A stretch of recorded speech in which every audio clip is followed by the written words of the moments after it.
आ जाओ फटाफट आ जाओ। आने तो एक दो और गए हुए हैं, बाहर गए हुए हैं। चलो सभी गुड मॉर्निंग, जय श्री कृष्णा, राधे राधे, जय माता दी। पहला बैच है आपका, पहला दिन ही है एग्रीकल्चर का। ठीक है, मैं अजय यादव। पहला अपना एक बार थोड़ा इंट्रोडक्शन भी आप जान जाओ कि भाई कौन सा सर क्या पढ़ाते हैं। और मेरा जो पार्ट है हॉर्टिकल्चर का पार्ट है, एग्रीकल्चर का। अपन पहली क्लास है आपकी। आप ये सोच के आए हो कि पहली क्लास में अपने को यही देखता है कि भाई टीचर का समझ में आ रहा है नहीं आ रहा है, क्या पढ़ेंगे क्या नहीं पढ़ेंगे, क्या क्या टॉपिक्स है। अपने समय भी अपने पास में बहुत है, खूब है, लंबा समय है एग्रीकल्चर इस एग्जाम का। लेकिन फिर भी अपने को ये सोच के पढ़ाई नहीं करनी कि भाई खूब समय है। तैयारी करने वाले भी खूब है, तैयारी करने वाले भी खूब है, तैयारी करने वाले भी लंबे समय से भी तैयारी करने वाले खूब है। जैसे यहाँ की अपन बात करें तो ये शायद तीसरा या चौथा बैच है यहाँ इस जगह का। तीसरा बैच है ये, सब पहला दूसरा और तीसरा चौथा बैच है यहाँ का। तो आप सोच लो, आपसे पहले भी दो दो तीन तीन बैच पढ़ के गए हैं। यदि क्लास में आके बैठ के भी गए हैं, वो कंटिन्यू नहीं पढ़ रहे होंगे सेल्फ स्टडी कि भाई एग्जाम बाद में है, एग्जाम नहीं आएगा, अभी वैकेंसी नहीं थी, लेकिन फिर भी वो क्लास में आके बैठ के पढ़ रहे थे, तो सुन तो रहे थे वो चीज के बारे में। तो आपको ये सोच के ये पढ़ना है कि भाई अपने तो एग्जाम है, अपने को तैयारी करनी है। फिर भी आपको बहुत सारे स्टूडेंट रहेंगे, साथ वाले रहेंगे, ये कहेंगे आगे जाएगा एग्जाम नहीं लगेगा, अलग अलग कहते हैं, सब कुछ सिलेबस चेंज होगा, कहते नहीं कहते हैं। जैसे अभी थोड़ा ये हो गया, एलएसए का सिलेबस चेंज हुआ था, तो एलएसए के सिलेबस के चेंज होने के कारण थोड़े से एक दो स्टूडेंट मेरे को बोलने लग गए थे कि सर सुपरवाइजर का सिलेबस चेंज होगा क्या, सिलेबस। ठीक है, तो ऐसा कुछ नहीं। सुपरवाइजर का सिलेबस में क्या होगा, एग्रोनॉमी तो चेंज होने से रही, हॉर्टिकल्चर चेंज होने से रही, हिंदी चेंज होने से रही। हिंदी भी चलो पता नहीं, भगवान चाहे बाद में एक दो टॉपिक आगे पीछे कर दे, वो एक अलग बात है। जीके चेंज होने से रहा, राजस्थान का जीके चेंज होगा क्या, नहीं होगा। तीसरा एक चौथा पॉइंट आ रहा है, कुछ स्टूडेंट ये कहते हैं कि सर करंट अफेयर, ये कहते हैं कि सर करंट अफेयर आएगा इस बार। मैं ये कहता हूं कब नहीं आया भाई करंट अफेयर, करंट अफेयर कब नहीं आया, अपने सिलेबस में नहीं डाल रखा था। लेकिन आप 2021 के सुपरवाइजर का पेपर उठा के देख लो, करंट अफेयर पूछा था क्वेश्चन। 2018 सुपरवाइजर में करंट अफेयर का क्वेश्चन आया था। अभी 2000 इसमें भी तो क्या पूछा था, करंट अफेयर का क्वेश्चन है पूछा था। कंटिन्यू तीनों एग्जामों में जीके में एक एक क्वेश्चन करंट अफेयर के आए हुए हैं, चाहे आया वो एक ही क्वेश्चन हो। लेकिन अपन पढ़ते नहीं है, क्योंकि अपन क्या सोचते हैं करंट अफेयर का अपने सिलेबस में नहीं दे रखा, फिर भी अपने को जीके में क्या पूछ लेता है, करंट अफेयर का क्वेश्चन पूछा गया है। तो ये तो आप दिमाग में से निकालना। आप तो जो चीजें भ्रांतियां जो सुनते हो मार्केट में, इन चीजों को इग्नोर करके अपने को क्या करनी है, तैयारी करनी है। और एक तैयारी अपने को, क्योंकि ये लास्ट मौका है आपके पास में। 2000 देख लो, 2012 से मैं बात करूं,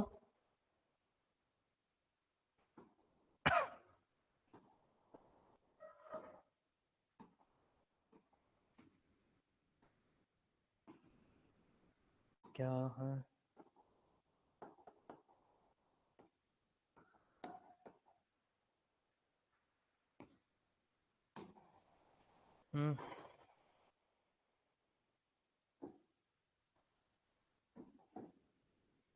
वो ऊपर वाले बोर्ड हाथ लग गए। 2012 में वैकेंसी आई, पढ़ेंगे अपने पूरी चीज बेसिक आराम से देखेंगे। 2017 से मैं पढ़ा रहा हूँ, क्योंकि आप नए बच्चे हो, आप मेरे लिए, आप भी नए हो और मैं भी आपके लिए नया हूँ, ठीक है। लेकिन कुछ बच्चे जानते हैं, 2017 से मैं पढ़ा रहा हूँ कंटिन्यू। 2018 के बाद में दो वैकेंसी तो निकल गई सुपरवाइजर की, 2021 वाली निकली, 2023 वाली निकली, और ये चौथी वैकेंसी आ गई है। पढ़ने और पढ़ाने की कोई उम्र नहीं होती है। कई बार ऐसा लगता है कि यार सर तो नए हैं, क्योंकि एज से और बॉडी से ऐसा ही लगता है। लेकिन जैसे अपन पढ़ते हैं, पढ़ने के बाद में टीचर को एक आकलन किया जाता है, जो स्टूडेंट पढ़े हुए रहते हैं, तैयारी किए रहते हैं, उनको एक आकलन हो जाता है। तो वो तो आपको सोच विचार करने की जरूरत नहीं, आप एक बार क्लास देखेंगे। कुछ बातें मैं आपको बता देता हूँ। देखो 2021 में वैकेंसी, 2012 में वैकेंसी है, 2013 में भी एग्जाम लगा था, लेकिन वो क्या हुआ था, थोड़ा सा पेपर आउट हो गया था, उसके कारण वापस वो 2015 में भी एक वैकेंसी हुई। कब हुई, 2015 में वैकेंसी हुई। 2015 के बाद में कब हुई, 2018 में वैकेंसी हुई। ये भी कहते हैं कुछ लोग कि भाई एग्रीकल्चर में वैकेंसी नहीं आती है, मुंह वाला किसमें वैकेंसी नहीं आती यार, तूने एग्रीकल्चर लेके क्यों, एग्रीकल्चर क्यों ली है, एग्रीकल्चर में तो स्कोप ही नहीं है। मेरे को कोई पूछे, मैं बता दूं पूरी कहानी कि भाई एग्रीकल्चर में स्कोप क्यों नहीं है। 2021 में वैकेंसी आई, 2023 में वैकेंसी आई, और ये 2000 आपका 24 चल रहा है, लेकिन चलो एग्जाम आपकी 26 में होगी, लेकिन 2000 गवर्नमेंट ने ये तो कह दिया ना कि वैकेंसी आएगी, एग्जाम लगेगी। कंटिन्यू आपकी हर 2 साल से एग्जाम हो रही है। यहाँ एक वैकेंसी दो है, 2018 में हुई, 2021 में हुई, 2023 में हुई, और 2024 में वैकेंसी आ गई। और ये भी नहीं भाई कम पदों की एक वैकेंसी थी, तो अपनी यहाँ कितने पदों की हुई, 439 पदों की हुई थी लगभग, कितने पदों की। लेकिन इससे पहले की अपन बात करें तो ये कितने पदों की, 2400 पदों की हुई। कितने पदों की हुई, 2400 पदों की। ये कितने पदों की हुई, 1800 पदों की हुई। और ये जो वैकेंसी आएगी ये भी भरमार आएगी, ऐसे नहीं कि 100 200 300 400 पदों की आएगी, 1000। कितने पद है, 1000। और 1000 यदि इस वैकेंसी के तुरंत बाद में 1000 भी हो रहे हैं तो खूब है। वैसे तो अपन चाहे कितना ही चिल्लाते रहे नहीं इतने आने चाहिए, इतने पद आने चाहिए, लेकिन जितनी लेट विज्ञप्ति आएगी, जितनी लेट विज्ञप्ति आएगी उतनी पद क्या आएंगे, ज्यादा आएंगे। आप तो ये सोच के चलना, आप तो कोई ये भाई भगवान चाहे कि वैकेंसी की जो विज्ञप्ति आती है फॉर्म भरने की वो लेट से लेट आए। कब आए, लेट से लेट आए, चाहे एग्जाम के 4-5 महीने पहले ही आए। कितने महीने पहले, 4-5 महीने पहले आए, क्योंकि 2026 में अपना एग्जाम है। और कितने मार्च को है, 8 मार्च को है। बाकायदा ये भी दिया हुआ है कि जो रिजल्ट आएगा वो कब आ जाएगा, जून में आ जाएगा। कब आ जाएगा, जून में रिजल्ट आएगा। 6 जून ऐसे डेट भी जून दिया हुआ है। अभी यदि 2025 से 4-5 महीने पहले वैकेंसी, 2025 शुरू हो गया, ये क्या शुरू हो गया, 2025 शुरू हो गया। अपन तो ये सोचते हैं लेट से लेट वैकेंसी की विज्ञप्ति आई, क्यों, क्योंकि अपने प्रमोशन भी होता है। क्या होगा, प्रमोशन। जैसे अभी डब्ल्यू का प्रमोशन हुआ था, अभी लिस्ट आई थी 500-400 के आसपास कुछ, जो डब्ल्यू है, जो वरिष्ठ जो कृषि पर्यवेक्षक थे, वो उनका क्या हुआ है, प्रमोशन हुआ है। किसमें हुआ है, डब्ल्यू में हुआ है। अब इसका मतलब जो वरिष्ठ कृषि पर्यवेक्षक है उनके भी, good morning dear, good morning, तो उनके भी पद क्या हुए हैं, खाली हुए हैं, जो वरिष्ठ कृषि पर्यवेक्षक है। अब उनके पद किससे भरे जाएंगे, कई कृषि पर्यवेक्षक से, तो उनके भी पद क्या होंगे, खाली होंगे। कुछ स्टूडेंट होते हैं जो डब्ल्यू में लग जाते हैं, कोई एओ में लग जाता है, कोई लगा हुआ रहता है। कुछ सीटें अपन बात करें तो कैटेगरी वाइज वैकेंट रह जाती है, वो तो एक आरक्षण का अलग ही मैटर चलता है। वर्तमान में अभी थोड़े दिन पहले आलोक राज जी ने एक ट्वीट किया था और उन्होंने ये कहा था लगभग कितने पदों की, 700 से 800 की तो है उनके पास में ऑलरेडी, तो कन्फर्म है पद तो बढ़ने हैं। चलो फिर भी बढ़े ना बढ़े एक बात की बात होती है, लेकिन 1000 पद तो अपन मान के चलेंगे ही ना। कितने पद है, 1000 पद। लेकिन आपको तैयारी करने वालों के लिए तो कितने पद चाहिए, एक पद चाहिए। ये नहीं सोचना है 1000 1500 1300। अभी ये 439 पद थे, तो लगे तो ये भी है ना, मेहनत करने वाले 439 लगे हैं। 500 आ रहे, जो जैसी जितनी मेहनत करेगा उसका वैसा ही नंबर आएगा। तो आपको ये सोच के, आपको एक अच्छी सोच के साथ में, अच्छी एनर्जी के साथ में अपने को क्या करनी है, तैयारी करनी है। कोई कुछ ही कहे, विश्वास के साथ में, आपको अपने कॉन्फिडेंस के साथ में। कई बार क्या होता है, यार अभी एग्जाम तो लेट है, तो इस एग्जाम की तैयारी कर ले। बहुत सारे डाइवर्ट कर देते हैं कि यार तो नहीं, अभी तो 4th ग्रेड की वो जो आई हुई नहीं एक वैकेंसी चतुर्थ श्रेणी वाली, उसकी तैयारी कर ले। क्यों भाई, क्योंकि आप उसमें जाके पढ़ोगे, रीजनिंग पढ़ोगे, मैथ पढ़ोगे, करंट जीके पढ़ोगे, इंडिया जीके पढ़ोगे, हिंदी पढ़ोगे, साइंस पढ़ोगे, फिजिक्स पढ़ोगे, कंप्लीट सब्जेक्ट पढ़ोगे। इतनी मेहनत तो आप इसमें लगा दोगे ना, तो कम से कम एक श्योरिटी तो रहेगी ना कि भाई मेरा नंबर आने के पूरे पूरे चांस है। बाद में 2 घंटे भी मायने रखते हैं कई बार कि अपने लिए वो 2 घंटे कैसे हैं, लेकिन जो मेहनत करता है ना उसको सफलता अवश्य मिलती है। बहुत सारे स्टूडेंट होते हैं पहली वैकेंसी में नंबर नहीं आता है, जी जान से मेहनत करता है, कहीं ना कहीं कमी रह जाती है, पेपर अटेम्प्ट करने में कमी रह जाती है, नेगेटिव ज्यादा कर देता है। वो लास्ट में तो 15-15 घंटे पढ़ लेता है, लेकिन लास्ट में पढ़ा हुआ कभी काम नहीं आता है।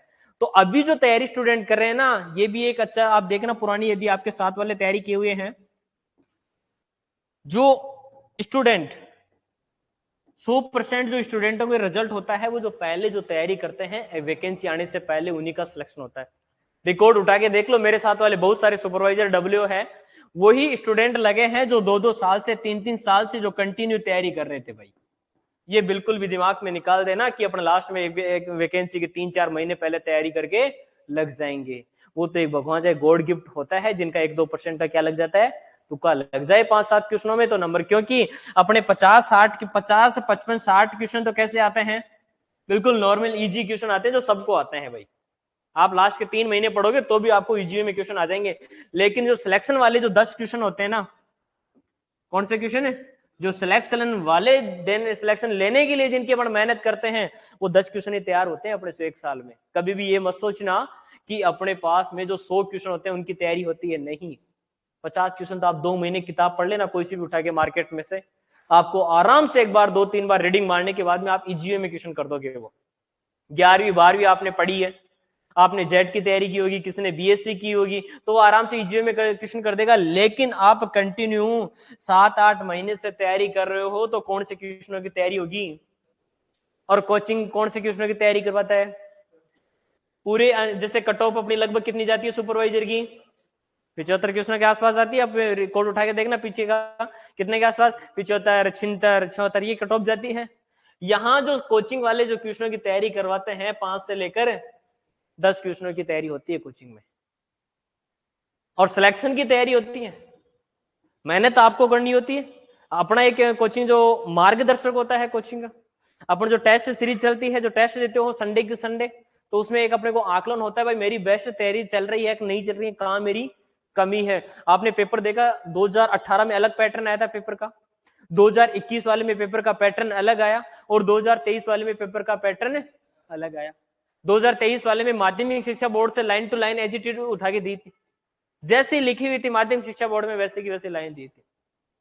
तो यहाँ जो 70 क्वेश्चनों की 50-60 क्वेश्चनों की तो तैयारी, आप ये सोचना ही मत कि मेरे को 50-60 क्वेश्चनों की तैयारी करनी है।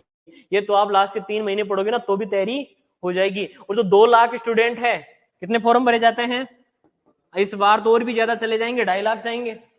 हर साल एग्रीकल्चर के 12th वाले स्टूडेंट बहुत सारे निकलते हैं। तो 2 लाख स्टूडेंट की 1.5 लाख की बात करें ना, तो 1.5 लाख के तो आज ऐसे कैसे तैयार है, वो एक बार पढ़ते ही कर देंगे वो क्वेश्चन। लेकिन जो 1000 जो स्टूडेंट है जिनका सिलेक्शन होता है, 1000 स्टूडेंटों का, जिनकी पदों की अपन बात करें, वो कौन से क्वेश्चनों की तैयारी होती है उनकी?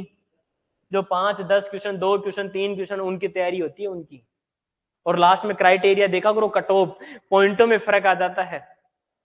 किसी ना किसी स्टूडेंट का एक पॉइंट से भी नंबर आता है। जैसे माना कि आपकी कट ऑफ चली गई 75, अपन माने 75.39 चली गई, तो कोई ना कोई ऐसा स्टूडेंट है इस बिंदु पे भी है, उसको जाके पूछो कि इस पॉइंट की कीमत क्या है। जो रह जाता है 3-4 नंबर से, 5 नंबर से, उसको भी नहीं पता रहता। उसको पता रहता है कि यार मैं 1 नंबर की कीमत क्या है, मेरा एक नेगेटिव क्वेश्चन हो गया तो मैं बाहर हो गया नौकरी से, हाथ दो बेटा मैं। यदि मेरा एक क्वेश्चन राइट हो जाता तो मैं क्या लग जाता? नौकरी लग जाता। लेकिन जो स्टूडेंट यदि यहाँ पॉइंट में आके लगा है, उसको पूछो भाई साहब, उसको जाके एहसास, उसको पता होता है भाई पॉइंट की कीमत। और जो स्टूडेंट की ये नंबर है कि 75.38 मेरे नंबर रह गए, फिर वो रह गया वो, अब उसको पता है वो कीमत एक एक क्वेश्चन की, एक एक नेगेटिव जो क्वेश्चन हो गया, एक एक पॉइंट कैसे रह गया। अपने को कभी एहसास नहीं होता इस चीज का। जो स्टूडेंट रह जाता है, जिसका नंबर आ जाता है, उसको एहसास होता है पॉइंट 1 का, 1 नंबर का, 2 नंबर का, 3 नंबर का, कि इन क्वेश्चनों की क्या कीमत होती है। एग्जाम अपन कोचिंग से तैयारी करते हैं तो अपने को किसकी तैयारी होती है? तो हमेशा अपने को कोचिंग से कौन से क्वेश्चनों की तैयारी होती है? सिलेक्शन वाले क्वेश्चनों की तैयारी होती है। बाकी क्वेश्चन तो जो नहीं कोचिंग करते हैं ना, वो भी करेंगे, घर बैठे हैं वो भी करेंगे, जो नहीं पढ़ रहे हैं, क्योंकि विज्ञप्ति आने के बाद में सारे स्टूडेंट भीड़ के साथ में तैयारी करते हैं। यहाँ थोड़े दिन बाद में आपके सामने ये पूरा हॉल भरा हुआ रहेगा, रहेगा ना, सारे तैयारी करने वाले आएंगे। लेकिन जो अभी से जो तैयारी कर रहा है, उनके क्वेश्चन जो 5%, जो 10, जो 5 क्वेश्चन राइट कर रहा है, किसी यानी 100 बच्चे बैठे, 100 में से 1 क्वेश्चन आ रहा है, 5 बच्चों को ही आ रहा है। कुछ ऐसे क्वेश्चन होते हैं जो 100 में से कितने बच्चों को आ रहा है? 5 क्वेश्चनों को आ रहा है, तो वो तैयारी कर रहे हैं, लंबी तैयारी कर रहे हैं। उनको बॉटनिकल नेम, कुल उत्पत्ति स्थान, ये थोड़ी याद करने, वो पहले से तैयारी करें, वो पढ़ रहे हैं। और जो स्टूडेंट बाद में तैयारी करेगा, वो बॉटनिकल नेम याद करेगा, कुल भी याद करेगा, क्रोमोसोम नंबर भी याद करेगा, उसकी बीज दर भी याद करेगा, लेकिन बाकी की जो एक्स्ट्रा जो मैटर है विशेष, वो याद नहीं होगी। और लास्ट में तो अपन पागल हो जाते हैं, बस सब कुछ भूल जाते हैं कि अब तो मेरे को तो नौकरी लगना है, अरे मैं 15 घंटे पढ़ाई कर रहा हूँ, आ जाएगा नंबर, लेकिन उससे सिलेक्शन नहीं होता है। जो लंबे समय तक कम समय की रेगुलर पढ़ाई स्टडी करता है, उसी का सिलेक्शन होता है। कंटिन्यू जो स्टडी करता है, चाहे आप 4 घंटे पढ़ लो 10 घंटे के बजाय, लेकिन वो कंटिन्यू पढ़ाई करो, पढ़े हुए का क्या करना है? रिवीजन करो आप। तो कई बार अपन ये वहम में रह जाते हैं, यार कोचिंग में पढ़ाई नहीं होती है, कोचिंग तो मात्र आप जो सिलेक्शन, जो टीचर होता है वो आपका डाउट दूर करता है, और डाउट दूर के साथ में वो यही बताता है कि भाई इस चीज को याद जरूर करना है, पुराने पेपरों के बारे में बताता है कि इस प्रकार का क्वेश्चन आया हुआ है, इस प्रकार का क्वेश्चन आया तो ये आंसर देना है, क्योंकि अपन रह जाते हैं कई बार 2-2 3-3 नंबर से, तो वो तैयारी होती है अपनी 50-60 क्वेश्चन तो कोई तैयारी नहीं करवाता है। मैं कहूंगा कि भाई मैं हॉर्टिकल्चर में ना भाई जैसे अपन वाले 20 क्वेश्चन आ रहे हैं तो 12-13-10 क्वेश्चन तो आप बिना लास्ट में बिना टीचर ही कर दोगे आप, लेकिन मेन क्वेश्चन कौन से होंगे? जो सिलेक्शन वाले क्वेश्चन है, जो रेयर बच्चों को कम क्वेश्चन आ रहे थे जिनका सिलेक्शन लेना है। तो आज अपन चर्चा करेंगे सब्जेक्ट पर, ठीक है। चलो देखो थोड़ा सा आज इस बोर्ड में मेरे को देखना पड़ेगा क्योंकि हाँ प्लस वाला तो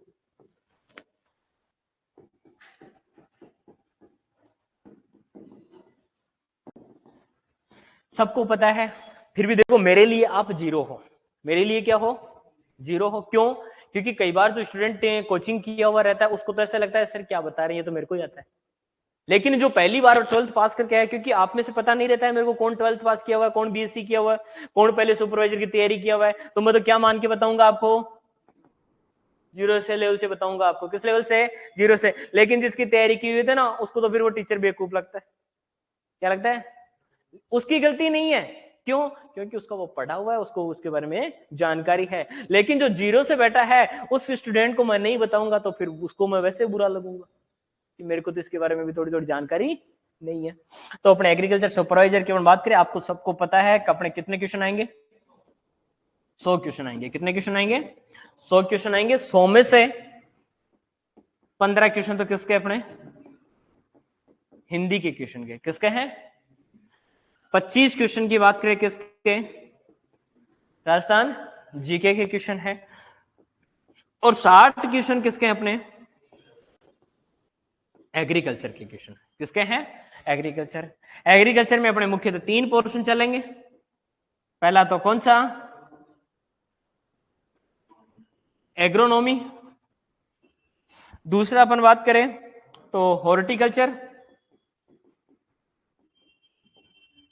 और तीसरा अपना कौन सा पार्ट है? एनिमल हस्बेंड्री, पशुपालन।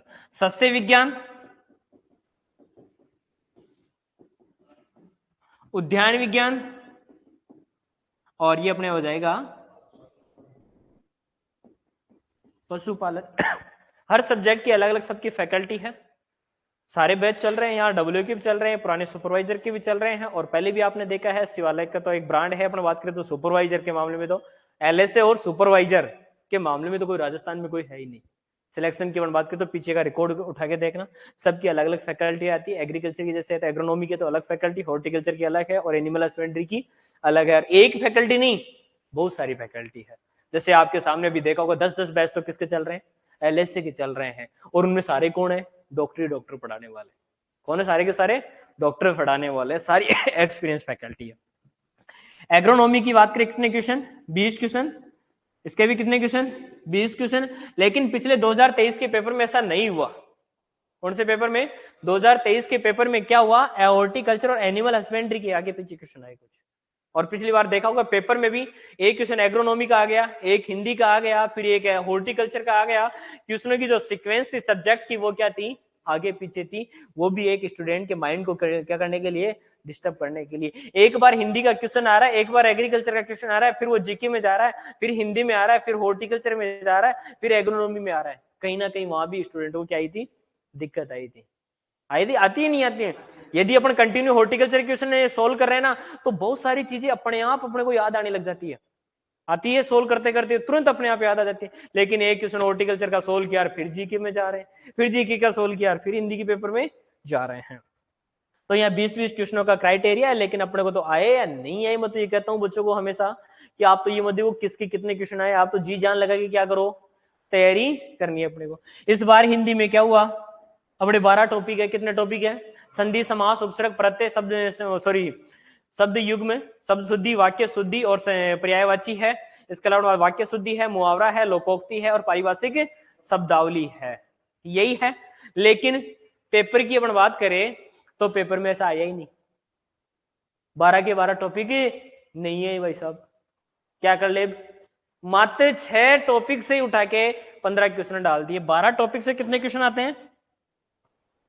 टॉपिक अपने 11-12 है, क्योंकि 4 टॉपिक संधि समास उपसर्ग प्रत्यय हैं, लेकिन 2023 का पेपर देखना 12 टॉपिक से क्वेश्चन ही नहीं आया। 12 टॉपिक में पर्टिकुलर 3, 6 या 7 टॉपिक उठाए और उसी से क्वेश्चन डाल दिए, 2-2, 3-3 क्वेश्चन डाल दिए। तो इसका मतलब तो ये हुआ है जो पेपर में अपने को सिलेबस दिया हुआ उसके अकॉर्डिंग क्वेश्चन नहीं आ रहे। ठीक है, मैं आपको 1-2 उदाहरण और बता देता हूं। सुपरवाइजर का सिलेबस की अपन बात करें तो कौन से बेस तक आता है? 12th बेस तक आता है, यही है 12th बेस तक। लेकिन मैं आपको पेपर में 10 क्वेश्चन ऐसे बता दूं आपको सुपरवाइजर के पेपर में जिनका 12th लेवल से ज्यादा है, बीएससी लेवल के क्वेश्चन थे। और इसीलिए पिछली सुपरवाइजर में 2021 वाली में 2023 वाली में कहीं ना कहीं बीएससी वालों का इनका एवरेज ज्यादा है। जहां जिस कोचिंग ने लेवल ज्यादा लिया कि नहीं अपने को लेवल ज्यादा लेके चलना है थोड़ा सा, तो वहां तो एक सिलेक्शन का एरिया क्राइटेरिया बढ़ेगा। जैसे मैं बात करूं, मैं बहुत सारे क्वेश्चन आए थे। सोइल का क्वेश्चन था, स्टोक का नियम पूछा था। क्या पूछा था? स्टोक का नियम पूछा था। बताओ देखो मेरे को 11वीं की बुक में या 12वीं की बुक में कहीं लिखा हुआ हो तो। बीएससी लेवल का क्वेश्चन था। किस लेवल का क्वेश्चन था? बीएससी लेवल का क्वेश्चन था। अपन ओसडीए पढ़ते हैं, मुलेटी ल्यूकेरियस पढ़ते हैं किताबों में, कोई एक ऐसी इस किताब में लिखा हुआ है? मैं कहता हूं बिल्कुल किताब में लिखा हुआ मिल जाएगा, लेकिन कंपटीशन की कोई बुक है और उसमें लिखा हुआ मिल जाएगी कोई? सुपरवाइजर के लेवल की अपन बात करें तो ऐसे तो अपन बात करें फिर पीजी के लेवल की मार्केट में बुक मिल जाएगी, डब्ल्यू के लेवल की मार्केट में बुक मिल जाएगी। तो बिल्कुल ये इन चीजों से, भ्रांतियों से दूर होके एक अपन को क्या करना है, एकाग्रता के साथ में क्या करनी है, तैयारी करनी है। बिल्कुल ऐसा भी नहीं सोचना है कि यार मेरे को लो लेवल पढ़ना है, यार ये लेवल तो ज्यादा हो गया। नहीं, जो ज्यादा से ज्यादा पढ़ा हुआ काम आएगा, लेकिन ज्यादा से ज्यादा बुक भी नहीं पढ़नी है अपने को। जो लेवल एक नोट्स और एक बुक पढ़नी है। तो ये अपने एग्रोनॉमी के 20 क्वेश्चन, हॉर्टिकल्चर के 20 क्वेश्चन और एनिमल के 20 क्वेश्चन। आज अपन चर्चा करेंगे किस सिलेबस के बारे में? हॉर्टिकल्चर के सिलेबस के बारे में करेंगे। आप ये कहोगे सर टॉपिक शुरू करो, हमारे को तो टॉपिक देखना है, तो टॉपिक भी शुरू कर दूंगा, लेकिन मैं सबसे पहले क्या बताता हूँ, हॉर्टिकल्चर के सिलेबस के बारे में अपन की क्या क्या ये टॉपिक्स पढ़ेंगे। ठीक है, ऑनलाइन वाले आ रही है आवाज? चलो ठीक है, आज अपन इसके बारे में क्या करेंगे, ओनली सिलेबस के बारे में चर्चा करेंगे। थोड़ा सा इधर एक पॉइंट और बता देता हूं आपको, यहाँ एग्रोनॉमी में बहुत अच्छा सब्जेक्ट चलता है अपना, कौन सा? Soil science. बहुत अच्छा सब्जेक्ट है, ये भी है, लेकिन इसमें 20 क्वेश्चन में आ जाते हैं। इसके हर बार 3-4 क्वेश्चन आते हैं। 2023 के पेपर में, 21 वाले पेपर में पूछा था उर्वरक की मात्रा ज्ञात करना। बीडी और पीडी पूछी थी नहीं पूछी। जो लवणीय जो मर्दाएं होती है उनका सुधारक के रूप में जो केमिकल्स, जो क्रिया पूछी थी, लेकिन थोड़ा सा क्वेश्चन की लैंग्वेज घुमाई हुई थी। उसके अलावा बात करें तो अमोनियम सल्फेट और अमोनियम क्लोराइड, उर्वरकों की अम्लीयता, उर्वरकों की क्षारीयता। अभी 2023 वाले क्वेश्चन में अपने क्या पूछा था? मर्दा अपर्दन वाला क्वेश्चन था, अवरोही और आरोही क्रम में देके पूछा था। बहुत अच्छा क्वेश्चन था वो। किस क्रम में पूछा था? आरोही और अवरोही क्रम में पूछा था। जो ये चिन्ह आता है ना इस वाला, ये बड़ा कंफ्यूज करता है, ये बहुत कंफ्यूज करता है ये। या अरे मेरे को तो आता है, लेकिन जैसे पेपर में पूछता है ना, तब अरे यार कौन सा बड़ा है और कौन सा छोटा है पता ही नहीं चलता है। और यही पूछा था, मर्दापर्दन को देके उनको क्रम को, जो परतापर्दन, अवनालिका अपर्दन और रिले पर्दन है ना, तीनों को इस क्रम में डाल दिया था, चिन्ह लगा के डाल दिया था।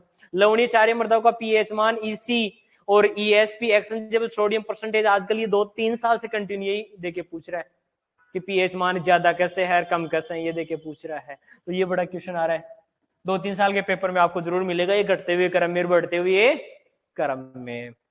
ओके,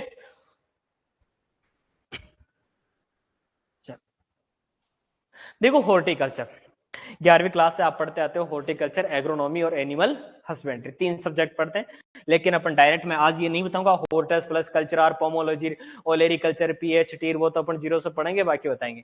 लेकिन अपने सिलेबस की अपन बात करें, देखो सबसे पहले अपन हॉर्टिकल्चर के अपन पढ़ेंगे इसकी जनरल जानकारी, बेसिक जानकारी, कौन कौन से इससे रिलेटेड संस्थान है। जैसे मैं आपको बीच बीच में बोलते भी जाऊंगा, क्योंकि तभी तो आपको पता लगेगा तभी समझे। जैसे अपन बात करें तो फादर ऑफ गोल्डन रिवॉल्यूशन कौन है, डॉक्टर के.एल. चड्डा है। फादर ऑफ सिस्टमेटिक जैसे पोमोलॉजी कौन है, तो कौन है, डी. कैंडोले है। फादर ऑफ ऑर्नामेंटल गार्डनिंग कौन है, तो वो कौन है, डॉक्टर एम.एस. रंधावा है। थॉमस एंड्रयू नाइट है। जो एच.बी. फ्रासेट थे उसके द्वारा जो विकसित की गई जो प्रजाति थी माल्टाई, वो कौन सी थी, kinnow king into willow leaf है। तो इसमें अपन ये पढ़ेंगे हॉर्टिकल्चर की, एक तो क्या पढ़ेंगे, शाखाएं पढ़ेंगे। क्या पढ़ेंगे, शाखाएं। और शाखाओं के साथ में क्या पढ़ेंगे अपन, इनके जनक पढ़ेंगे। क्या पढ़ेंगे, इनके जनक। हो सकता है इससे रिलेटेड कोई भी वैज्ञानिक, जैसे फादर ऑफ जो टोमेटो ब्रीडिंग है वो भारत का अलग है और विश्व का अलग है। सीएम रिस्क है, या अपन बात करें तो गौतम औला है, अलग अलग है। गुलाब प्रजनक है, कौन है, गुलाब प्रजनक की बात करें तो डॉक्टर बीपी पाल है। इससे रिलेटेड फिर बाद में अपन देखेंगे संस्थान। क्या पढ़ेंगे, संस्थान पढ़ेंगे हॉर्टिकल्चर से रिलेटेड।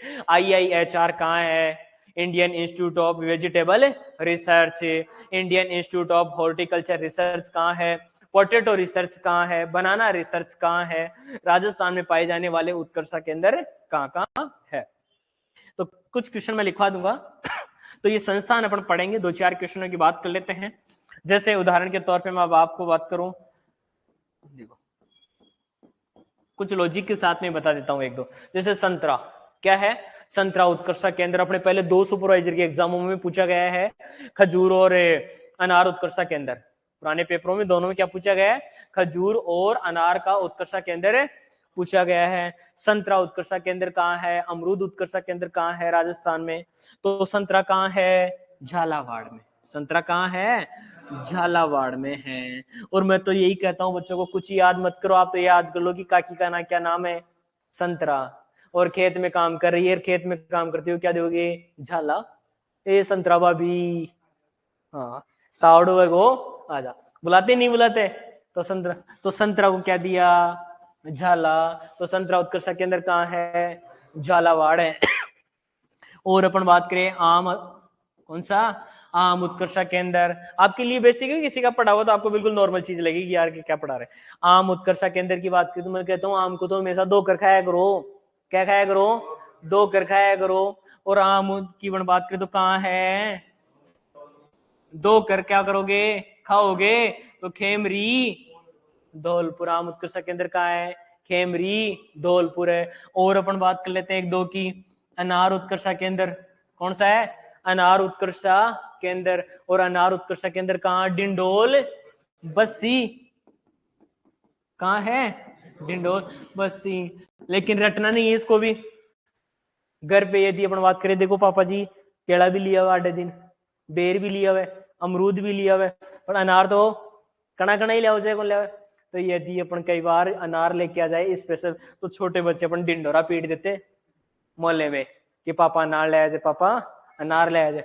क्या पीट देते हैं वो, डिंडोरा। डिंडोरा अपन कहते हैं ना, कई डिंडोरो पीटे कहते नहीं थे गाँव में, तो डिंडोरा का पीटे का मतलब होता है कहना।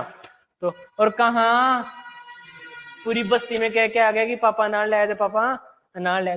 कहां से लेकर आए, जयपुर से। कहां से लेकर आए, जयपुर से। लेकिन जो खजूर उत्कर्षा केंद्र है कौन सा, खजूर जो उत्कर्षा केंद्र है वो तो कहाँ है, सगरा, भोजुका, जैसलमेर। लेकिन खजूर के 3 संस्थान है। एक खजूर अनुसंधान पूछे तो कहाँ, बीकानेर है, कहाँ है, बीकानेर है। लेकिन खजूर की उत्कर्ष जो उत्कर्ष संवर्धन प्रयोगशाला पूछे तो वो कहाँ, चौपासनी जोधपुर है। वो कहाँ है, चौपासनी जोधपुर है। ठीक है। और दो संस्थान पढ़ेंगे, संस्थान के साथ में अपन क्या पढ़ेंगे, योजनाएं पढ़ेंगे हॉर्टिकल्चर से रिलेटेड की गवर्नमेंट की कौन कौन सी योजनाएं हैं। योजनाएं मोस्टली पूछी जाती है, जैसे नेशनल हॉर्टिकल्चर सबसे इजी, तो सबसे पुरानी नेशनल हॉर्टिकल्चर मिशन कब शुरू की गई थी, 2005-6 में। इससे पहले क्या बना था, नेशनल हॉर्टिकल्चर बोर्ड बना था। और बोर्ड कहाँ बना था, गुरुग्राम हरियाणा में। कब बना था, 1984 में बना था। लेकिन इस योजना को क्या बना दिया गया, MIDH, कब, 2014 में। Mission integrated development horticulture culture. पहले कौन सी थी योजना? NHM। कब शुरू की गई थी? 2005-6 में। लेकिन इस योजना में क्या किया? 7 योजनाओं को समावेश किया और एक योजना बना दी। कौन सी? MIDH। तो मिशन इंटीग्रेटेड डेवलपमेंट हॉर्टिकल्चर। कब? 2014 में। तो अपन पढ़ेंगे अलग अलग इसमें 7 योजनाएं कौन कौन सी है। ठीक है। और है फिर अपन पढ़ते हैं क्लासिफिकेशन या वर्गीकरण। क्या पढ़ेंगे? वर्गीकरण। आज तो मोटे मोटे तौर पे बता रहा हूं आपको, ठीक है ना। मुंह वाला भाई थोड़ा सा आज, ठीक है ना, वो आते हैं फिर सेट हो जाएगा मामला अपने आप ही धीरे धीरे। वर्गीकरण क्या पढ़ते हैं? वर्गीकरण। और मैं जब बेसिक हॉर्टिकल्चर पढ़ाऊंगा तो बेसिक हॉर्टिकल्चर में आपको 70 से 80% हॉर्टिकल्चर पढ़ा दूंगा। ये ध्यान रखना विशेष। कितनी परसेंट? 70 से 80%। पोमोलॉजी रे तो बात बहुत लास्ट में शुरू होगी, ओलेरिकल्चर रही है। तो अपन क्या पढ़ेंगे? क्लासिफिकेशन पढ़ेंगे। क्लासिफिकेशन में 4 पहले मेजर टॉपिक लिख रहा हूं। एक तो मेजर टॉपिक कौन सा? प्रवर्धन। कौन सा? प्रवर्धन, प्रोपोगेशन। 100% क्वेश्चन आएगा। बताओ आता है नहीं आता है एग्जाम में? 4 टॉपिक लिख रहा हूं मेजर। तो एक तो है, अभी बात करेंगे इनके बारे में भी कुछ बातें, प्रवर्धन। और एक अपना है पादप हार्मोन। कौन सा है? पादप हार्मोन। और पादप हार्मोन की बात करें तो 100% क्वेश्चन आता है। अभी शायद ऑक्सीजन का नहीं, सॉरी, इसका क्वेश्चन पूछा था। जिब्रेलिन के खोजकर्ता कौन है सुपरवाइजर में?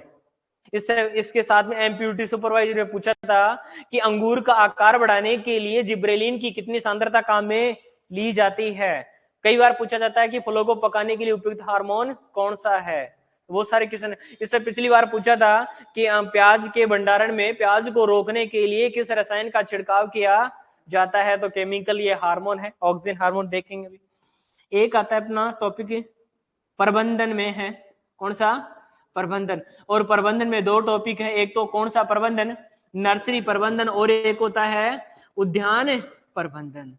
कौन कौन से प्रबंधन? नर्सरी प्रबंधन और उद्यान प्रबंधन के बारे में पढ़ेंगे। नर्सरी के बारे में पढ़ेंगे कि नर्सरी तैयार करने के लिए मृदा को किस किस से अपने को उपचारित करना चाहिए। 2 नर्सरी में क्यारी बनाते हैं, वो कितनी प्रकार की क्यारी बनाएंगे? उठी हुई क्यारी बनाएंगे, दसी हुई क्यारी बनाएंगे, क्या बिल्कुल समतल क्यारी बनाएंगे। नर्सरी में क्षेत्रफल काम में लिया जाता है। अपन घर पे देखते हैं, अपने जो भी अपन खुद मान लो या अपने ताऊ जी दादाजी जो भी तैयार करते हैं, पौध तैयार करते हैं, 10 बीघा में लगाने के लिए टमाटर की थोड़ी सी क्षेत्रफल में क्या तैयार कर लेते हैं? पौध तैयार कर लेते हैं। तो अपने सीधे सा क्वेश्चन पूछा जाता है कि टमाटर की 1 हेक्टेयर के लिए पौध तैयार करने के लिए नर्सरी क्षेत्रफल कितना होता है? बैंगन के लिए कितना होता है? सब्जियों के लिए कितना है? प्याज के लिए कितना है? सामान्यतः प्याज की बात करें तो 500 मीटर स्क्वायर प्रति हेक्टेयर होता है। टमाटर के लिए 100 से 125 होता है। बैंगन के लिए 125 से 150 होता है। मिर्च के लिए 150 से 200 मीटर स्क्वायर होता है। गोभी वर्गीय सब्जियों के लिए 200 से 250 मीटर स्क्वायर होता है। धान के लिए 1000 मीटर स्क्वायर होता है। सौंफ के लिए कितना होता है? 100 मीटर स्क्वायर होता है। डेपोक विधि की, SRI विधि की अपन बात करें तो 2 से 3 मीटर स्क्वायर प्रति हेक्टेयर होता है। तो सबके लिए क्या होता है? क्षेत्रफल, नर्सरी क्षेत्रफल अलग अलग होता है। इनमें जो रसायन काम में लेते हैं, फार्मेलिन काम में लिया जाता है। कौन सा रसायन काम में लिया जाता है? फार्मेलिन रसायन काम में लिया जाता है। कई बार एग्जाम में आया हुआ है कि नर्सरी में मृदा को उपचारित करने के लिए कौन सा रसायन काम में लिया जाता है? फार्मेलिन, जिसे कहा जाता है फार्मेल्डिहाइड भी बोल, क्या लेंगे? फार्मेल्डिहाइड। कितनी परसेंट सांद्रता में? 1% सांद्रता में। कितनी परसेंट सांद्रता में? 1। इसके अलावा अपने एक टेक्निक और अपनाते हैं नर्सरी में मृदा को उपचारित करने के लिए। आप देखते हो मई जून में अपन खेत को खाली छोड़ देते हैं कुछ समय के लिए, छोड़ते नहीं छोड़ते हैं, लेकिन अपन इसमें क्या करते हैं? टेक्निक आती है कि मई जून के महीने में मृदा की ऊपरी सतह को किसी पॉलीथीन से ढक दो, बिल्कुल कवर कर दो उसको। क्या कर दो? कवर कर दो। और ब्लैक पॉलीथीन से, किससे? ब्लैक पॉलीथीन से। ब्लैक जो कलर होता है उसके सूर्य की किरणों की अवशोषण की दर क्या होती है? ज्यादा होती है उसके। होती है नहीं होती है? रिफ्लेक्टिव नहीं होता है वो, अवशोषण की दर ज्यादा होती है। तो धूप में अपन देखते हैं कई बार ब्लैक पहने रहते हैं, अपने को गर्मी जल्दी लगने लग जाती है। तो अपन क्या करते हैं? मृदा की ऊपरी सतह को ब्लैक पॉलीथीन से क्या कर दो? कवर कर दो। कौन से महीने में? मई जून के महीने में। तो उस मिट्टी का टेम्परेचर क्या हो जाएगा? बढ़ जाएगा। और मिट्टी का टेम्परेचर बढ़ेगा तो उसमें पाए जाने वाले जो भी सूक्ष्म जीव है वो बेचारे के सारे क्या बन जाएंगे? पितर बन जाएंगे वो। तो वो एक टेक्निक आती है जिसे कहा जाता है सोइल सोलराइजेशन। क्या कहा जाता है इसे? सोयल सोलोराइजेशन कहा जाता है, हिंदी में बोले तो मृदा सौरीकरण कहा जाता है। सूर्य की किरणों के द्वारा या धूप में मृदा को क्या करना, उपचारित करना। किस में बता रहा हूं ये मैं, नर्सरी में बता रहा हूँ। किसमें बताया मैंने, नर्सरी में पढ़ेंगे टॉपिक से।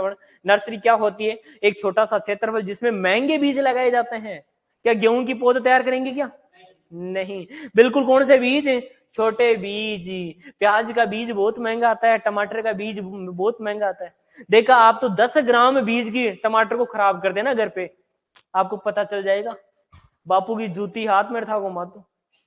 क्योंकि 40,000 रुपए किलो बीज मिलता है, 50,000 रुपए किलो बीज मिलता है। तो वो महंगे बीज, बारीक बीज तैयार किए जाते हैं छोटे से क्षेत्रफल में। अच्छी से देख रेख हो जाती है उनकी, अच्छे से अपन रसायनों का छिड़काव हो जाता है, पाले से, लू से, इनसे क्या कर लेते हैं, अच्छे से उनका बचाव कर लेते हैं। ठीक है, उद्यान में भाई साहब इसका भी टॉपिक 100% टॉपिक क्वेश्चन आ रहा है। क्या आ रहा है, लगभग 100% हर एग्जाम में क्वेश्चन आता है इसका। नर्सरी से तो आए या नहीं आए, लेकिन ये सब तो जरूर आएगा, जिसमें R×P गड्ढों का आकार और रेखांकन की विधिया। किसकी विधिया, अभी एमपीयूटी सुपरवाइजर का पेपर लगा था और उसमें क्वेश्चन आया था। किसमें लगा था, एमपीवीटी सुपरवाइजर। जो यूनिवर्सिटी है ना 5 एग्रीकल्चर की, उनमें मोस्टली उनमें भी क्वेश्चन एग्जाम की सुपरवाइजर की एग्जाम होती है। तो Maharana Pratap university and agriculture technology में सुपरवाइजर का पेपर पूछा था, सुपरवाइजर का पेपर था। और उसमें पूछा था फल वृक्षों की रेखांकन की कौन सी विधि है जिसमें पौधों की संख्या सर्वाधिक होती है। 7 प्रकार की विधियां पढ़ेंगे, वर्गाकार विधि, आयताकार विधि, त्रिभुजाकार विधि, पंचभुजाकार विधि, षटभुजाकार विधि और मेडो चार्ट विधि। कौन सी है, मेडो। 6 पढ़ते आ रहे, लेकिन अपन 7 पढ़ेंगे। मेडो चार्ट विधि भी पढ़ेंगे, साथ भी एक वो कंटूर फार्मिंग भी रहेगी। कौन सी रहेगी, कंटूर फार्मिंग। तो अपन ये पढ़ेंगे, क्या पढ़ेंगे इसमें, रेखांकन की विधियां। सब रटाते रहते हैं, मैं तो ये कहता हूं ये लो, ये कौन सी विधि है, R/P। रो टू रो और plant to plant, row to row और plant to plant. Row to row बोले तो हिंदी में पंक्ति से पंक्ति की दूरी, और प्लांट पौधे से पौधे की दूरी, और इसका मतलब क्या होता है, बराबर। तो किस में, वर्गाकार विधि में। लेकिन अपने कंफ्यूज रहता है, आप सीधा से याद रखो ना, R/P याद रखो, R/P। तो कौन सी विधि, वो वर्गाकार विधि। पंचभुजाकार विधि कौन सी होती है, जिसमें क्या लगाए जाते हैं, अस्थायी पौधे लगाए जाते हैं। कौन से लगाए जाते हैं, अस्थायी पौधे लगाए जाते हैं, जिन्हें कहा जाता है कौन से पौधे, पूरक पौधे। तो पूरक पौधे कौन सी विधि में लगाए जाते हैं, पंचभुजाकार में। कौन सी विधि में, पंचभुजाकार में। अभी एक होती है षटभुजाकार विधि। कौन सी विधि, पेपर जाके देख लेना, 2023 का जेट का पेपर था। इसमें इस षटभुजाकार को ना तो हिंदी में दिया षटभुजाकार, हिंदी के क्वेश्चन में भी क्या लिख दिया, हेक्सागोनली लिख दिया भाई साहब ने। क्या लिख दिया, अब जिसने, स्टूडेंट ने मानो या टीचर ने मानो, ओनली हेक्सागोनली बताया, गलती से माना कि इंग्लिश में नहीं बताया। अब उसको आते हुए भी वो क्वेश्चन नहीं आया। क्यों नहीं आया, क्योंकि उसने हिंदी में भी क्या लिख दिया, हेक्सागोनली लिख दिया। क्या लिख दिया, हेक्सागोनली लिख दिया। तो षटभुजाकार विधि को कौन सी विधि कहते हैं। लेकिन अपन रटते रहते हैं, षट यानी 6 पौधे, नहीं 7 पौधे लगते हैं इसमें। कितने पौधे लगते हैं, 7 पौधे लगते हैं। एक पौधा यहाँ, एक पौधा यहाँ, एक पौधा यहाँ, एक यहाँ, एक यहाँ, एक यहाँ, एक यहाँ, 7वां पौधा यहाँ। ये होती है षटभुजाकार विधि। कई बार अपन देखते हैं ओनली इस पौधे को तो हटा देते हैं और ये 6 पौधे ही देखते हैं कि भाई ये षटभुजाकार विधि। नहीं, कितने पौधे, 7 पौधे होते हैं। पंचभुजाकार में कितने होते हैं, इसमें 5 होते हैं, 1 2 3 4, और ये 5वां पौधा होता है। लेकिन ये 5वां पौधा कौन सा होता है, अस्थायी होता है। कौन सा होता है, अस्थायी होता है। लेकिन ये 7 के 7 पौधे कौन से होते हैं, स्थायी होते हैं। ये कौन से होते हैं, स्थायी भी होते हैं। तो पढ़ेंगे इसमें धीरे धीरे अपन टॉपिक में। ठीक है, और टॉपिक देखो, 4 टॉपिक हो गए। पीजीआर हो गया, पादप प्रवर्धन हो गया, नर्सरी प्रबंधन हो गया, उद्यान प्रबंधन हो गया। एक छोटा सा टॉपिक और पढ़ेंगे इसमें अपन, एफलन की समस्याएं। किसकी समस्याएं, एफलन की समस्याएं पढ़ेंगे। कि कई बार क्या होता है, अपन भरपूर पानी देते हैं, कोई भी फल वृक्ष है, आम का मानो, नींबू का मानो, किसी का भी मानो, बगर भी आ जाता है लेकिन अपने लास्ट में फल प्राप्ति नहीं होते। भाई ऐसा क्या कारण हुआ? कोई ना कोई कारण तो है ही, रिजल्ट प्राप्त नहीं होता है अपने को। रिजल्ट बोले तो एफलन की समस्या उत्पन्न होती है। भाई क्यों होती है वो? तो कोई ना कोई कारण तो होगा। माना कि आपके पुष्प आ गए और पुष्प आने के बाद में रात को आंधी आ गई बहुत तेज, सारा का सारा बगर कहाँ जाएगा? नीचे आ जाएगा तुरंत। माना कि रात को पाला पड़ गया और अपन कहते हैं कि आ तो आज उछालो तो ले बेटे भाई, आ तो सारा ही पेट डाल, कहते नहीं कहते सुबह उठते ही, तो वो जो पुष्प थे बेचारे वो सारे के सारे मुरझा कर क्या बन जाएंगे? पितरे बन जाएंगे। तो क्या फलन होगा? क्या नहीं होगा। तो ये कारक तो आपको दिखाई देते हैं, ये तो आपको दिखाई दे रहे हैं। हो सकता है कोई न्यूट्रिएंट की कमी हो रही हो, कीट व रोगों का प्रकोप हो जाए, जैसे बेर में फल मक्खी का प्रकोप हो गया, तितली का प्रकोप हो गया अनार में। इसमें अपन बात करें तो आम में मैंगो माल फॉर्मेशन रोग हो गया, गुच्छा मुच्छा जो पुष्प होते हैं वही क्या बन जाते हैं? सिकुड़ जाते हैं, गुच्छे मुच्छे में बदल जाते हैं। तो क्या फल बनेंगे? क्या नहीं बनेंगे। पुष्प भी आ गए, परागण की क्रिया भी हो गई, लेकिन क्या नहीं बना? फल नहीं बना। हो सकता है कई बार पुष्प आ गए, नर और मादा दोनों के दोनों सक्षम है, लेकिन परागण करने में, निषेचन करने में सक्षम नहीं हुए, झगड़ा हो गया उनके, तो क्या फल बनेगा? क्या रिजल्ट आएगा? क्या नहीं आएगा भाई साहब। तो अपन पढ़ेंगे इनमें कौन कौन से कारक है। एक तो बाह्य कारक और एक कौन सा कारक है? आंतरिक कारक है। एक तो ऐसा क्लेश हो जो सबको पता चल जाए मोहल्ले वाले को, और एक ऐसा क्लेश हो जो किसी को घर में ही पता नहीं लगे। ठीक है ना। तो एक अपन जो एफएलएन की समस्याएं होती है कौन से कारक होते हैं? बाह्य कारक और आंतरिक कारक होंगे। ठीक है। इसके बाद में 10 टॉपिक ऐसे हैं अपने क्लासिफिकेशन से रिलेटेड। एक तो अपन पढ़ेंगे कौन सा? वानस्पतिक वर्गीकरण। कौन सा पढ़ेंगे? वानस्पतिक वर्गीकरण। और वानस्पतिक वर्गीकरण में क्या क्या? Botanical name. क्या पढ़ेंगे? कुल। कुल के अलावा अपन पढ़ेंगे ओरिजिन, पैलेस, और क्या पढ़ेंगे? Chromosome number. क्या पढ़ेंगे? बोटनिकल नेम, कुल, ओरिजिन, पैलेस और क्रोमोसोम नंबर। यही नहीं पढ़ेंगे, इसके अलावा तो अपन इनमें ये पढ़ेंगे ब्रायोफाइटा, टेरिडोफाइटा, मोनोकोट और डाइकोट। कौन सा कोट? मोनोकोट। और बहुत इंपॉर्टेंट है ये टॉपिक, यहां से क्वेश्चन आते हैं कि निम्न में से कौन सा फल है जो मोनोकोट है, कौन सी सब्जी है मोनोकोट है, कौन से फल व सब्जी है वो डाइकोट है। क्योंकि बहुत बड़ा क्लासिफिकेशन है, लेकिन अपन इतना थोड़ी पढ़ेंगे। आपने किसी ने पढ़ा होगा बोटनी में अपन पढ़ते हैं, कौन कौन से पढ़ते हैं? एंजियोस्पर्म, जिम्नोस्पर्म, ब्रायोफाइटा, टेरिडोफाइटा, फिर उसका लास्ट का अपन एक क्लासिफिकेशन पढ़ेंगे, वो कौन सा? मोनोकोट और डाइकोट पढ़ेंगे। कुछ एक दो बातें चलो मैं आपको बताता हूं। जैसे कोई भी अपने सूक्ष्म जीव होता है, कीट होता है, फल वृक्ष होते हैं, इनका अपन क्या नाम पढ़ते हैं? Botanical name, scientific name, zoological name. बताओ पढ़ते हैं कि नहीं पढ़ते हैं? और जैसे मैं सबसे इजी एग्जांपल लेता हूं जो आप पढ़ते आते हो, मेंजीफेरा इंडिका। मेंजीफेरा इंडिका लिख दिया मैंने, आप देख लेना जाके पेपर में क्वेश्चन आया हुआ है ये पुराना। क्या लिखा मैंने? Mangifera indica. मेंजीफेरा इंडिका में मेंजीफेरा तो क्या है और इंडिका क्या है? कई बार यही क्वेश्चन पूछ लिया। मेंजीफेरा तो क्या है और इंडिका क्या है? यही तो है मेन क्लासिफिकेशन, यही तो पढ़ेंगे इसमें पूरी कहानी में। तो जो मेंजीफेरा होता है ये तो क्या होता है? वंश। और ये क्या होता है? जाति। और ये मेंजीफेरा पूछा था एग्जाम में कि मेंजीफेरा क्या है। तो क्या होता है मेंजीफेरा? वंश। और जो इंडिका होता है वो क्या होती है? जाति होती है, स्पीसीज। इसे कहा जाता है जीनस। सर ऐसा कैसे?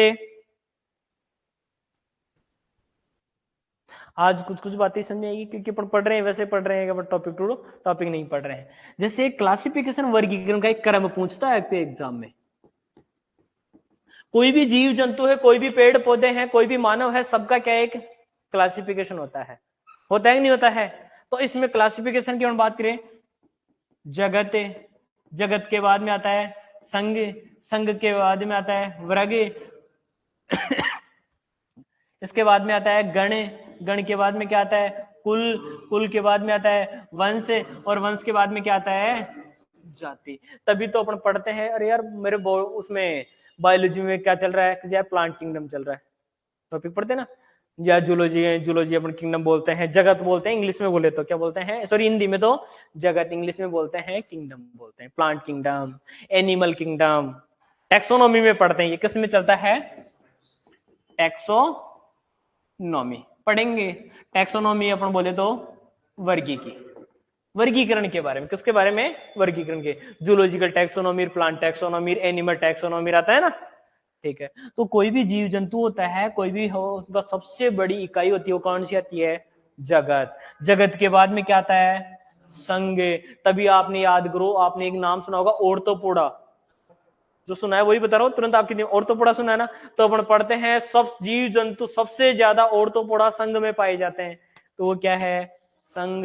फिर उसके बाद में क्या आता है, वर्ग। वर्ग के बाद में क्या आता है, गण। बताओ, सफेद लटकार, दीमककार, खपरा ब्रंकार, इनका गण पढ़ते ना, आइसोप्टेरा, हाइमेनोप्टेरा, मेनोप्टेरा, लेपिडेप्टेरा, कोलियोप्टेरा पढ़ते ना, ठीक है। और उसके बाद में क्या आता है, कुल। आम का कुल क्या है, अमरूद का कुल क्या है, बेर का कुल क्या है, चावल का कुल क्या है, गेहूं का कुल क्या है, पढ़ते नहीं पढ़ते। मालवेसी कुल क्या होता है, लेगुमिनेसी, ये कुल पढ़ते हैं। और फिर इनका क्या पढ़ते हैं अपन, बॉटनिकल नेम या जूलॉजिकल नेम, जिनमें दो नाम लिखे हुए रहते हैं, वंश और जाति। पढ़ते नहीं पढ़ते ये चीजें, लेकिन एग्जाम में क्वेश्चन आया हुआ है ये क्रम का, कि सही क्रम बताइए वर्गीकरण का। सही क्रम तो ये होता है, लेकिन वो एग्जाम में क्या कर देता है, इनको आगे पीछे डाल देता है। अब एक एग्जाम में क्या आया देखो, सुनो। इस भाई साहब कुल को क्या कर दिया, कुल को क्या कहते हैं अपन, फैमिली कहते हैं, क्या कहते हैं, फैमिली। और उसने क्या किया, इसको हिंदी में क्या लिख दिया, परिवार। बस यही गोलमाल हो गए सारे बच्चे। क्यों, ये क्या था, कुल, और उसने क्या लिख दिया क्वेश्चन में, परिवार। उसने देखा यार तो ऑप्शन ही नहीं बन रहे, तो गलत है परिवार तो।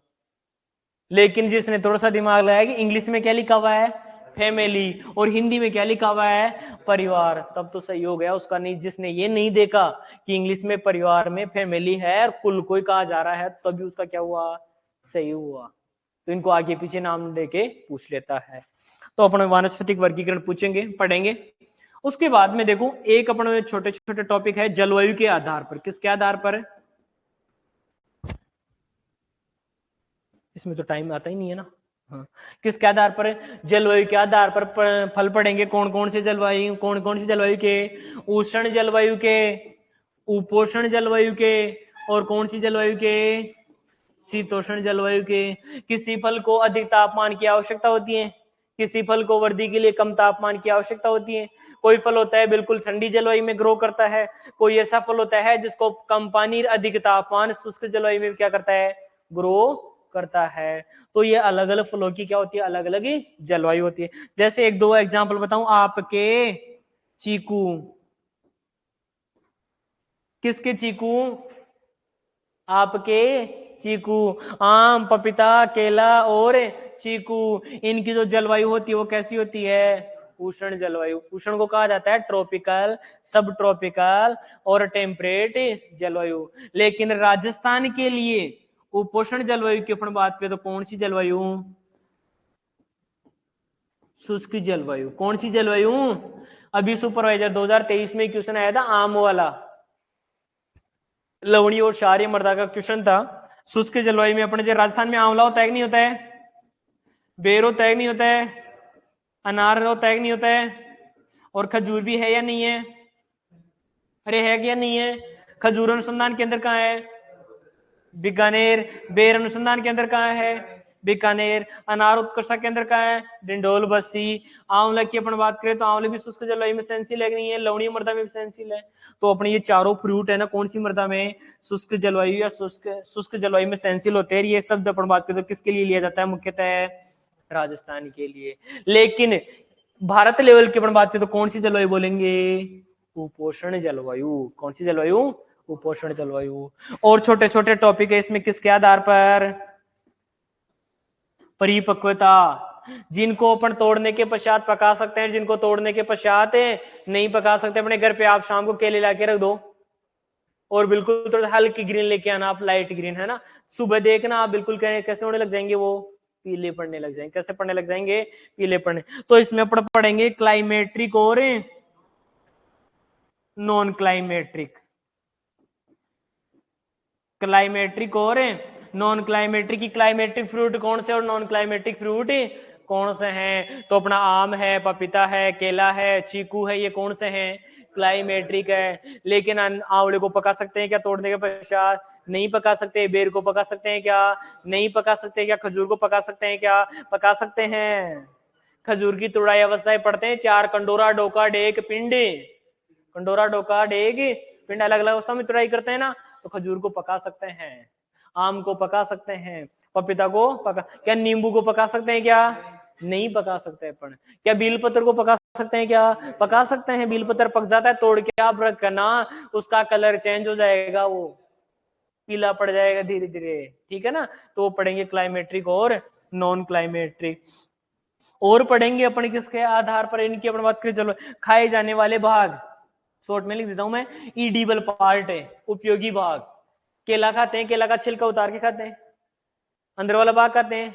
आम को अपन कैसे खाते हैं? अंदर बाहर वाला छिलका उतारते हैं, अंदर वाली गुठली को हटा देते हैं। बेर में हटाते हैं क्या? चीकू में हटाते हैं क्या? चीकू सॉरी अंगूर में, अंगूर के तो दो तीन और तोड़ के और खाते हैं साथ ही। यार पड़ोसी मेरा ज्यादा नहीं खाता है साथ वाला, अकेले रहते हैं तब तो एक एक खाते हैं, और कोई साथ में बैठ के खा रहा हो ना लड़ी से तोड़ के, तो दो तीन तोड़ के ही खाते हो बिना कुछ चटनी किए, तो खाते ही नहीं पूरे फल को। तो अलग अलग फलों के एडिबल पार्ट क्या होते हैं? अलग अलग होते हैं, ठीक है। और छोटा सा टॉपिक है इनमें, फल प्रकार क्या है? फल प्रकार सरस है, बेरी है, अस्टिल है, ड्रूप है, साइकोनस है। अपन बात करें साइकोनस हो गया, सोरोसिस हो गया, तो सब फलों के फल प्रकार क्या होते हैं? अलग अलग होते हैं। पुष्प क्रम क्या है?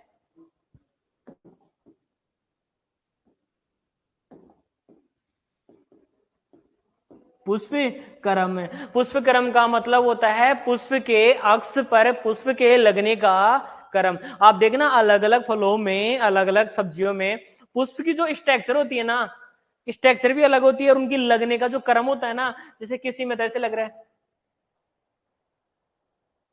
इस प्रकार ही, और कई ऐसे होंगे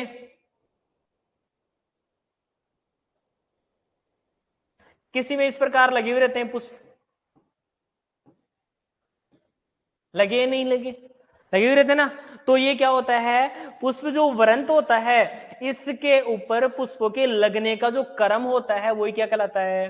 पुष्प क्रम कहलाता है। तो सब में अलग अलग पढ़ेंगे पढ़े, फेसिकल क्या होता है, सोलेट्री क्या होता है, पेनिकल क्या होता है, साइमोज क्या होता है, रेसिमोज क्या होता है, साइमियाट्रस क्या होता है। जैसे अपन बात करें तो धान में, ज्वार में पेनिकल, आम और अंगूर में पेनिकल, बेर और अमरूद में सोलेट्री, सॉरी बेर में फेसिकल, कैसा होता है? फेसिकल। तो सब में फल प्रकार सॉरी पुष्प क्रम क्या पढ़ेंगे? अलग अलग पढ़ेंगे, ठीक है। और देख लो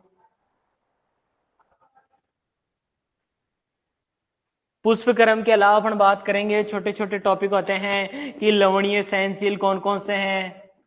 लवणीय, और इसका क्वेश्चन आया था 2023 सुपरवाइजर में, उसमें लवणीय सहनशील फ्रूट कौन से हैं और अम्लीय सहनशील फ्रूट कौन से हैं। जैसे हम बात करें तो आंवला, बेर, खजूर, ये कौन से हैं?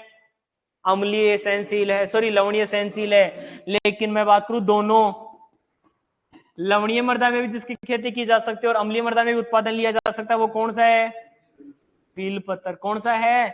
बीलपत्र है। इनकी प्रकृति पढ़ेंगे कि इनकी प्रकृति कैसी होती है, अम्लीय प्रकृति के कौन से, सारी प्रकृति के कौन से। मोस्टली जो भी फ्रूट होते हैं, फल होते हैं, वो सारे के सारे कौन सी प्रकृति के होते हैं? अम्लीय प्रकृति के। लेकिन जो सब्जियां होती है ना, वो कौन सी प्रकृति की होती है? क्षारीय प्रकृति की होती है। लेकिन अपवाद है टमाटर, और टमाटर किस प्रकृति का होता है? अम्लीय प्रकृति का होता है। टमाटर किस प्रकृति का होता है? अम्लीय प्रकृति का होता है। तो ये छोटे छोटे टॉपिक है। अब बताओ, हाँ क्या?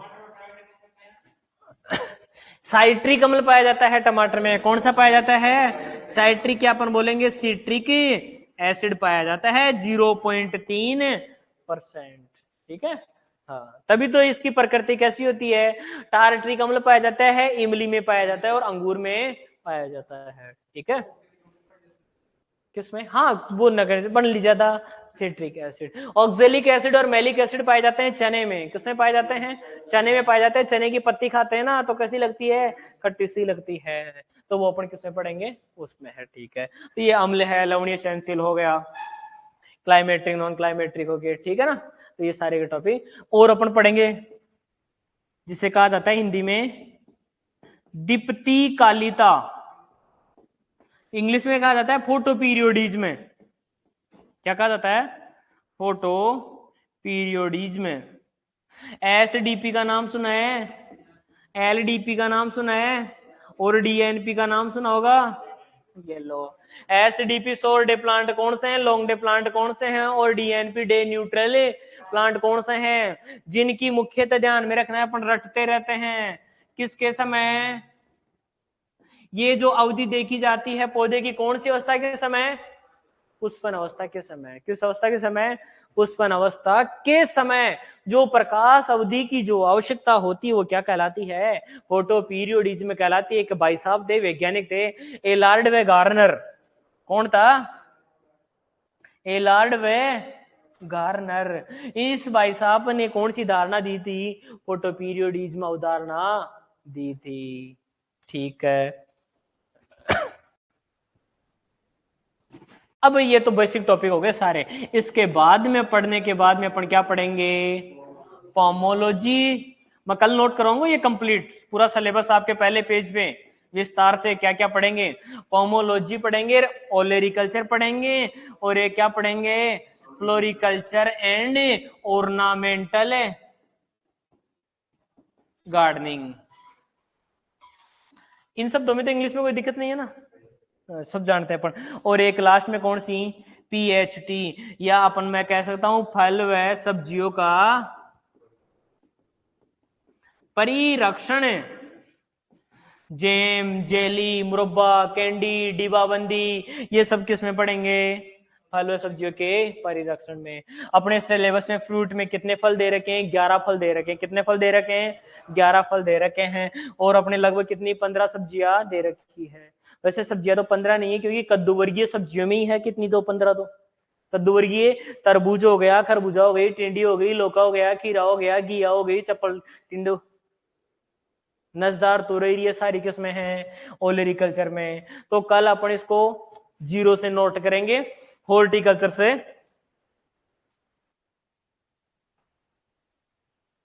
ठीक है ना, बिल्कुल यहां से विस्तार से मैं आपको नोट करूंगा क्या क्या टॉपिक है क्रम से। आज तो मैंने एक आपको ब्रीफ में ही बताया है, समझाया है। ठीक है ना, ओके, थैंक यू, आपने अपना कीमती समय दिया।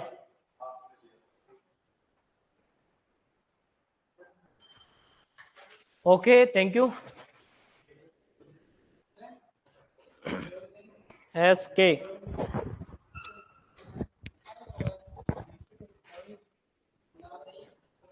देखो, मैं एक दो बातें बता दूं, ऑनलाइन ही देखो बच्चे जुड़े हुए हैं। 2-3 चीजें ये मैं आज बताने का मतलब ये नहीं है जिसका पहले कभी नहीं सुना तब तो उसको लगा यार क्या क्या बता दिया, लेकिन कल मैं विस्तार से पॉइंट ये लिखवा के लिखूंगा ना, तब अपने को पता चल जाए। क्यों? क्योंकि एक क्वेश्चन नहीं रहेगा तुम्हारे दिमाग में लास्ट में, क्या कि सर क्या क्या रह गया, सर क्या क्या पढ़ाओगे, तो वो पहले ही क्लियर कर देता हूँ मैं 1-2 क्लास में। ठीक है।